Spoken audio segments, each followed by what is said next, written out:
Most artists want to blow up, but the ones that actually do, they don't just drop music and pray on it. They actually build infrastructure. And in my opinion, they master 5 pillars that help separate real career artists from those who are just having a good moment. Pillars that make sure that people see you, that they connect with you, that they ride for you, and that they support you in real ways. So in today's video, I'm going to break down these 5 pillars and give some real world artist examples so you can see how to work through the blueprint.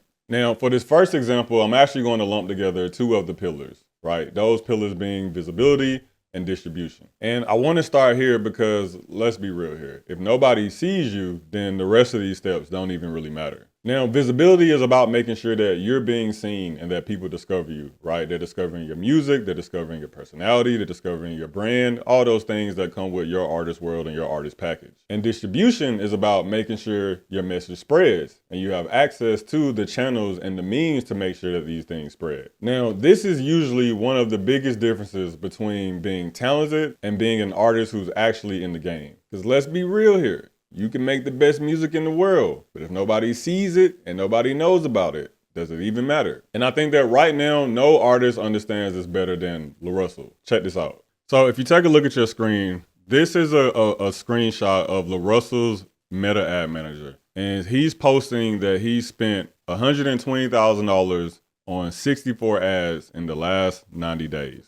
Right. And so the caption says it takes millions to become a successful artist, even more when you're independent and spending your own paper. This is not easy or cheap. This is just 90 days of advertising on one platform to make sure our art is seen, heard, and felt globally. This don't include seeding, clipping, YouTube, Spotify campaigns, etc. If you're competing against a machine, you have to build your own machine. The reason I've been able to get as big as some major artists is because I treat and invest in myself like a major artist. And this is why it's important to buy direct and support your favorite artists, right? So he's giving us an insight into one of the main channels of how he controls his visibility and his distribution, which is meta ads. Like a lot of artists start off building their systems through some type of ad system. Meta is the most popular, so it makes sense that he would land where he lands. Now, what's cool about this is that LaRussell isn't just sitting around waiting for virality. He's buying visibility. He's building a marketing infrastructure around himself and his content. Now, you don't need $100,000 a month or $100,000 a quarter to do this. It'll be a good start, right? But you don't need it. But you do need some kind of machine, whether that be around advertising or seeding or collaborations or playlisting, whatever that looks like. You just need something that you can repeat and put in place to make sure that you're constantly growing.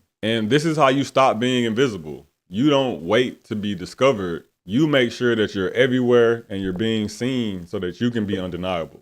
Now, once people start to see you, the next question naturally becomes, will these people even actually stick around? And that's where pillar 2 comes in, personality. This is the pillar that builds its essence from who you are. Your energy, your humor, your presence, the way you speak, the way you carry yourself. It's this authenticity that 1, attracts people to you, and then 2, makes people want to root for you. Now, your music might be what brings people in, but it's usually your personality that makes them want to stay. And I think that one of the best artist examples right now of personality, right, like giving us who they are, real and raw, is Glorilla. Check this out. I respond a lot on the internet, so I just rather put it in my music. What you just said? What you gonna put it in? My music. Yeah, what that is? Do do do do do do do do. Who do people say you look like? Sway Lee. They're my twin. All right, so I'm not going to play that whole video, but you can see it. People love Glorilla's personality. And people love it because it feels like she's always being herself.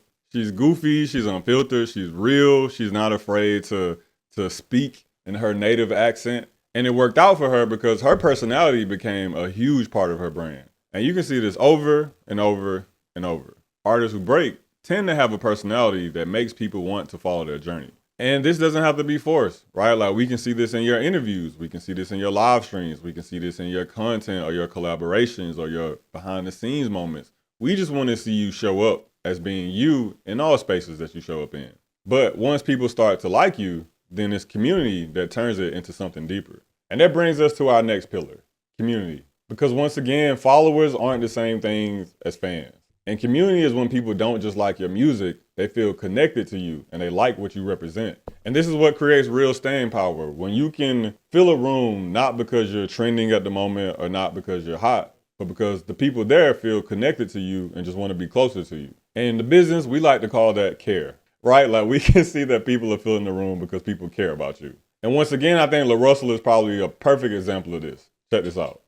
That's how I deal with the pressure. We keep a ruler for that measure. Now, what's cool about this clip to me is that this isn't Coachella. This is just his backyard. But look at that energy, right? Like you couldn't tell me that bro wasn't at the festival if I didn't personally know who he was, right? Like if I didn't know he was in his backyard, I would have assumed that he got booked out for some big private event or something like that. But look at how tapped in the people are in that video. Look at how close they want to be to the stage. Look at how they're looking at him as he walks back and forth. And that right there, ladies and gentlemen, is community. Because people don't just show up for the music, they're actually showing up for LaRussell. And once again, what he represents. Now, I actually got the chance to go to one of LaRussell's backyard shows maybe like a year or two ago. And I felt exactly like the way it looks in that clip, right? I think that something that clip doesn't do enough justice of is how much of a community it really felt like. Like there were people from the local Bay Area community selling up the show things. He had like games for kids, you know what I'm saying? Like he really turned it into a family-friendly event where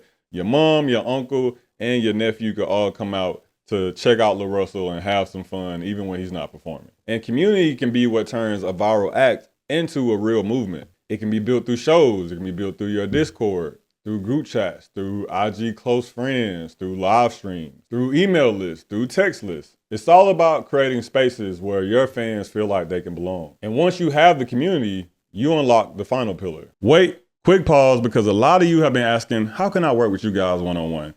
And yes, we can run almost any type of marketing campaign at this point, but honestly, we prefer working with clients from a consulting standpoint, because we actually get a chance to deep dive into their music. We can work on their brand. We can work on their content strategy. We can tie it all together into a marketing campaign. Basically, we can give you a blueprint on how to grow, monetize, and win. So if you're an artist that's serious about getting their branding together, their content strategies together, their marketing together, then apply for a call with our country brand agency arm using the link in the description below. Serious inquiries only, please, guys. So if this sounds like something you need, once again, hit that link in the description. And if not, we still love you anyway. All right, guys, commercial break over. Let's get back to the video. And once you have the community, you unlock the final pillar, the one that turns us all into a real sustainable career. And that pillar is monetization. This is where artists are separated from being hobbyists to being real business people. Because when you build relationships with your fans, you don't just sell songs.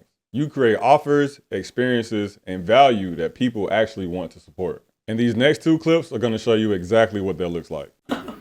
It works. Do you remember when these came out in 2006? iPod Shuffle Generation 2 with the little clip so you could literally wear them as you listened, or you could put it in your hair as a barrette. I mean, the options were limitless with these guys. So I've been sourcing these all over eBay. I've been bidding on them, making sure that they are tested and that they work and that they come with charging docks. Some of them don't, so I've been sourcing charging docks. I've collected 20 of them, and I'm releasing my debut album 1 month early, only on the iPod Shuffle. So come with me as I find out what's on this iPod Shuffle, who had it, maybe make some assumptions about their life, and restore it to put on a new playlist of songs that I can't wait to share with you. I made as much money as Tyga's highest streaming song on his recent album with only 1,000 monthly listeners. Tyga's song did 3 million streams, which is roughly $15,000 US. So how was I able to make 3 times that amount with 0.0004% of his monthly listeners? And it's by building a tight-knit community, but it's not as easy as that. I spent 2 years essentially doing Twitter spaces every single day, building this community, making people fall in love with me for me rather than my music, if that makes sense. I ended up prolonging my ask, and then after 2 years of building this, I sold these collectibles that represented my music to my audience, and then they bought it because they liked me for me rather than just falling in love with my music. This may be backwards for a lot of artists because people want to put their music first, but if you look at yourself as a brand and then music as just one branch of that tree, I think you'll see a lot of success. Now you could do this with merch, you could do this with stickers, vinyls, and I did it as collectibles for my music for people to buy. I hope this helps someone. I think a lot of people are playing like this, let me get so many streams on Spotify game, and I think it's draining and burning a lot of people out. So I wanted to share this story, and of course I could talk a lot more about it, but I'll stop it right there, but happy to answer any questions. So let's break those down, right? Jaden Violet was able to make the same amount of money as Tyga's biggest song with like 0.00001% of his total monthly listener and fan base. And that was because he built his community and then he made sure to sell something unique to his brand and to his music to his core audience.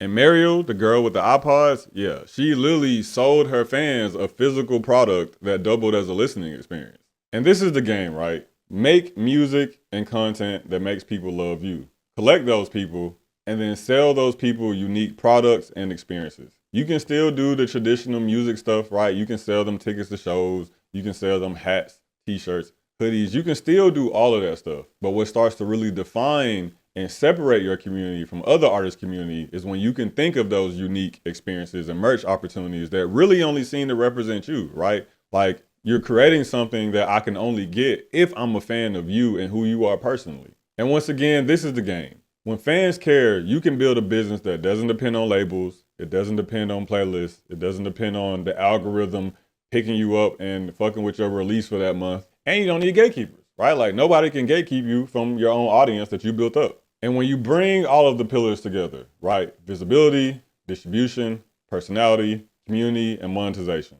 That's where the real leverage lives. And once again, this is what I'm talking about when I talk about the artist-creator hybrid. These are artists who are not just waiting to be discovered, but they're actually building something that has the potential to become so strong that it can't be ignored. Not by the labels and not by the artists who are coming up under these artists and watching them grow. Get seen on purpose, let people build with you where you are, invest in that community so they feel closer to you, and then sell them things so they can support you directly. Now, this is the foundation that most artists skip. But you watching this video, you're not like most artists. And you know that there's work that you need to do. So guys, I want to hear your thoughts. Which pillar are you currently focusing on, right? Like which pillar do you feel like you're the weakest in and you need the most help with? I think once I get enough comments kind of around these things, maybe I can start to make specific deep dive videos on the pillars individually, right? Like we can tackle how to build your personality or, you know, how to actually collect these people or how to come up with unique experiences. I don't know. I want to see what y'all having issues with and then we can go from there. Other than that, make sure you like this video, subscribe, share it with an artist that needs a little bit of gain today.